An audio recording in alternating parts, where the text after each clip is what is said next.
As South Africans, we're used to being robbed. Now, I'm not talking about at gunpoint, even though that does happen. I'm referring to the cars that we get. And we don't always get the top spec of a particular model. Take the Golf R, for example. We get a detuned version of it here. The rest of the world gets more power and a little more spice. We don't get it here. And this is largely due to our shoddy fuel.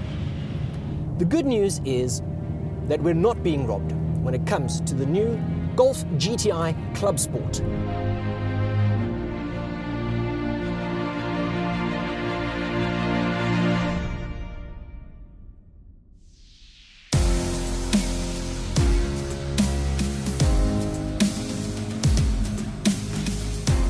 Now, its full name is Volkswagen Golf GTI Clubsport Edition 40, celebrating 40 years of GTI.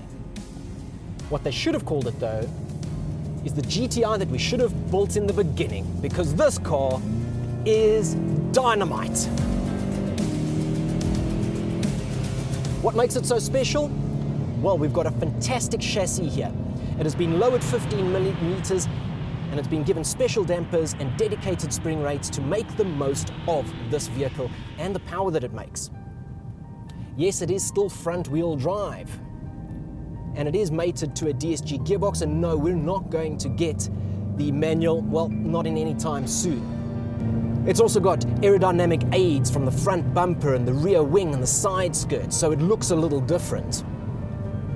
It's got an electronically controlled diff with XDS Plus, which sort of quells the understeer, even though it is still prone to push the nose a little bit.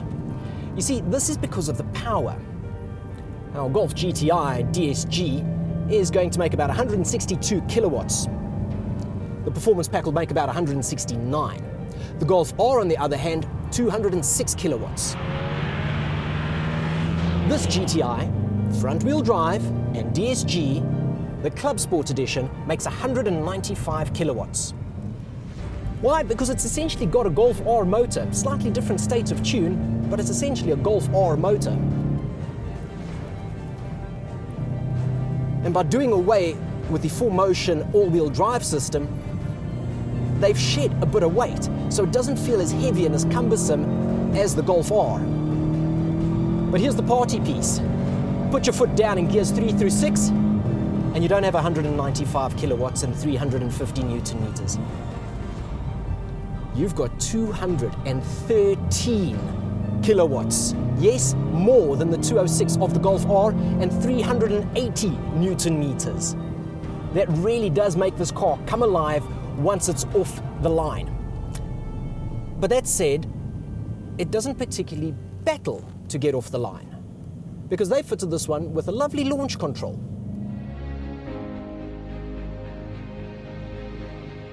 So we put it into sport mode, disengage the ESC, left foot on the brake, press down hard, mash the throttle down, it sits at 3,000 RPM, lift your left foot, and go! Oh wow, 5.9 seconds is all it will take to get this to 100 kilometers an hour, and well, that was 140. Man, this is quick. This is such a hoot to drive. Giving it Golf R power with GTI weight has made this an absolute dream to drive.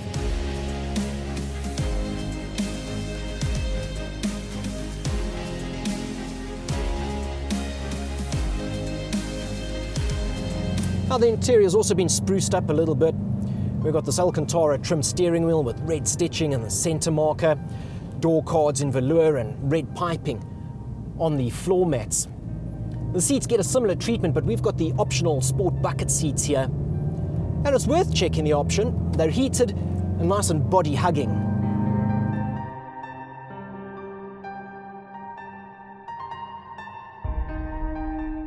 Now, the Clubsport Edition is going to cost you 540,000 Rand, and that's before you've spec'd it, because, well, yeah, these seats, optional. Navigation, optional. 19-inch wheels, optional. A very German thing, and that can push it to over 600,000 Rand.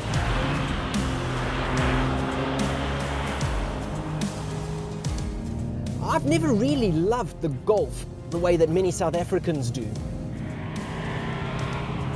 The GTI has always just left me a little bit cold and came across a little sterile.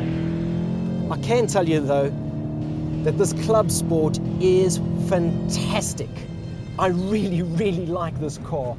It is a cracking car to drive, so engaging, so communicative.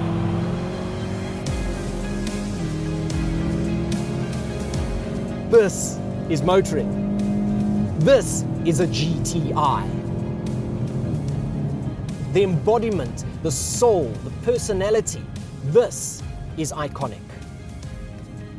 Volkswagen have just caused lots of problems for themselves because the next GTI had better live up to this.